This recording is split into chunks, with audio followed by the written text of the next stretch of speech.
Махамбеттің отты сөздерінен. Келмей тұғын нәрсеге жаныңды қинап жылама.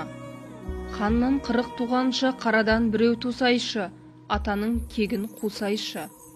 Толарсақтан саз кешіп тоқтамай тартып шығарға, хас үліктен туған кәтепті қаранар керек біздің бұл іске. Ақ сүйектің баласын қаралына теңгеріп, қоңыраулы найза өңгеріп, жесірлерге жер бердім, жетімдерге жем бердім, сол ерліктен не көрдім. Туған ұлдан не пайда, қолына найза алмаса, атаның жолын қумаса. Халық үшін қан төгем деп, қараны қанға теңеп берем деп, ол мақсатқа жет алмай дегенімді ет алмай, қор болдық-ау шарағай.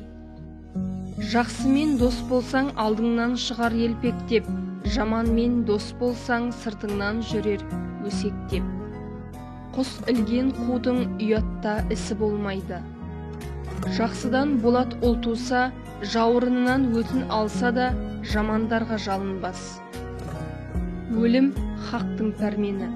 Аз сөйлерде көп тыңдар, хас асылдың баласы. Ермін деген жігітті кеңшілікте сынама.